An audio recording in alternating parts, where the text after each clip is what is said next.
And classic program, Top 5 Reasons You Can't Blame. The Bill Buckner Show is the signature show, the very reason a show like that would exist.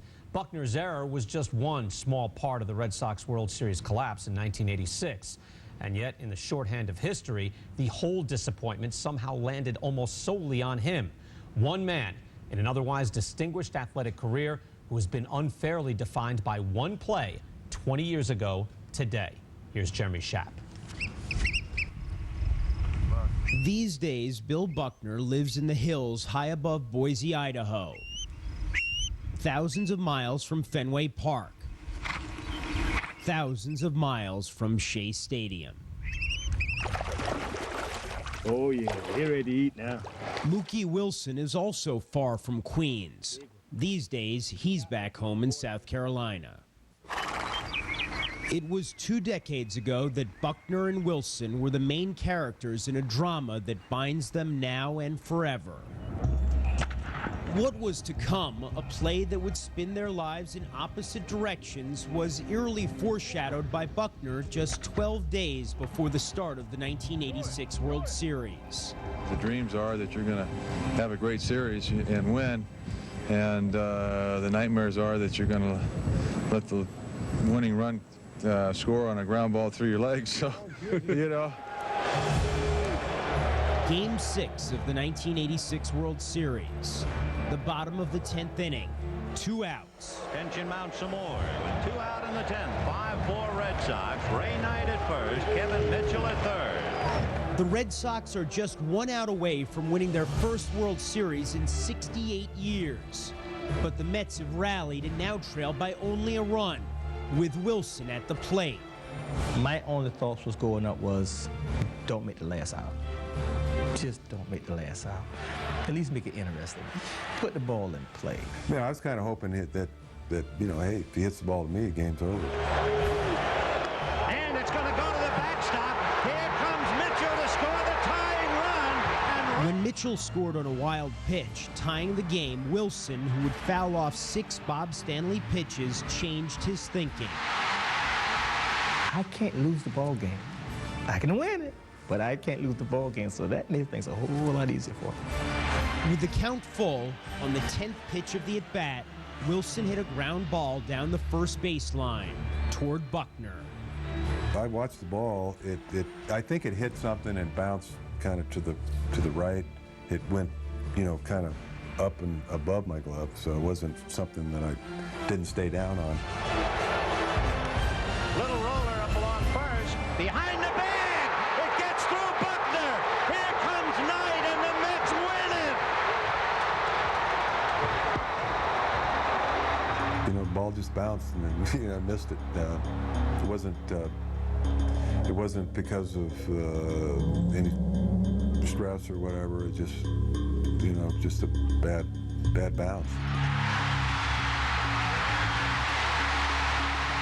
What do you remember the craziness of the scene after Knight jumps on home plate and the whole thing is over? See, that was funny. Now, this is where it's kind of a blur, because I really don't remember anything from the field to the training room. I don't remember anything.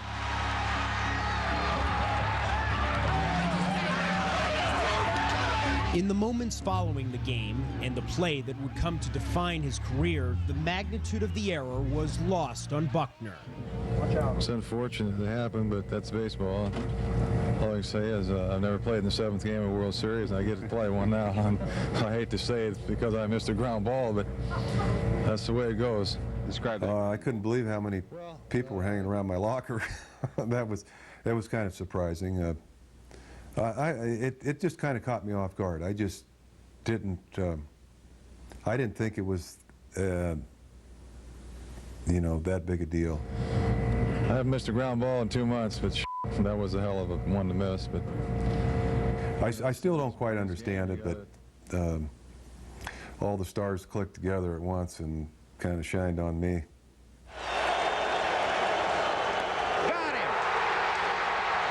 They shined even brighter after the Mets, 2 nights later, came from 3 runs down to win Game 7 and the series, denying Boston its first championship in 68 years.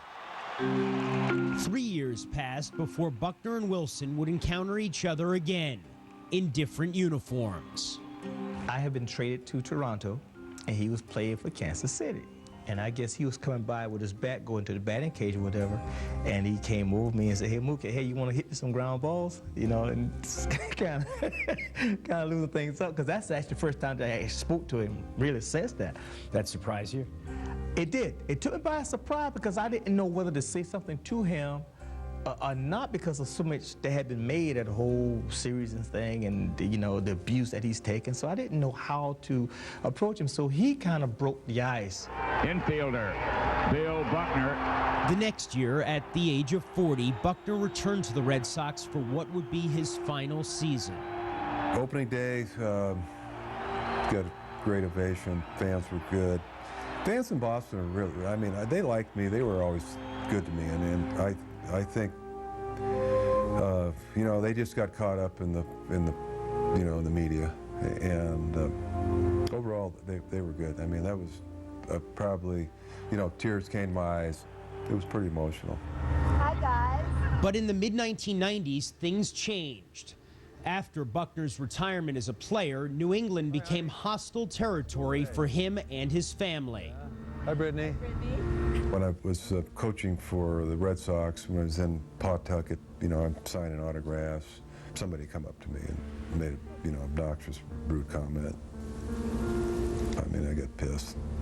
Grabbed the guy around the neck and wanted to punch him out, but I didn't. Thank God for that. While Buckner was pulling his punches, Wilson had returned to the Mets organization as their first base coach, standing in the same spot where he and Buckner had infamously crossed paths. In a sense, Buckner, too, was still at first base at Shea.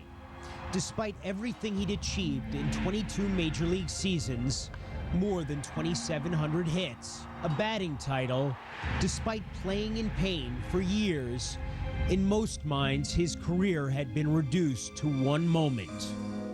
I don't know if it's sending a good message to young players, you know, hey, if you make a mistake that you're going to be criticized for 20 years or whatever. What's the biggest bash you think you got from pulling? Ooh, the biggest one I've gotten out of there has been about 7 pounds. Yeah? Yeah. 20 years later, Buckner has at least partially embraced the very moment that's haunted him for so long. Earlier this month in New York, Buckner and Wilson appeared together again, as they have several times over the last few years, to sign photographs of the play that will always connect them. Hey, Bill. You know. How you doing? Good, man. Thank you. It baffles my mind that people, you know, want autographs, pictures of that situation. And I just kind of looked at it. I said, hey, you know what? I've taken a lot of heat with this thing. You know, I might as well get something out of it. You made me very happy, though. I mean, you didn't do it. It was an accident. For an appearance fee, Buckner signed and posed for pictures for about an hour, but still says he's not ready to make an appearance in Boston. Thank you. I just think that I'm a little bitter towards some of the things that have happened there. You know, with the way I was treated there in the media. Still just a little bitterness there.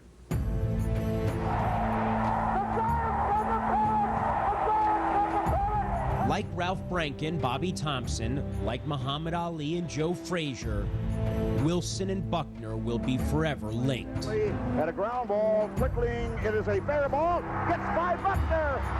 I was a decent player, got some votes for the Hall of Fame, which I was very proud of. But you know, there were a lot of players that were better than me. A lot of people would have trouble remembering their names, but everybody still remembers me. They said, yeah, he's the guy that made the air, but yeah, he was a pretty good player. The last thing he wants is you feel sorry for him. I think that he would just prefer people just to, you know, to understand that that's part of the game, you know, and that is, you know, no one died. It was just one of those things that happen in sports. Well, among those trying to deflect the blame now would be World Series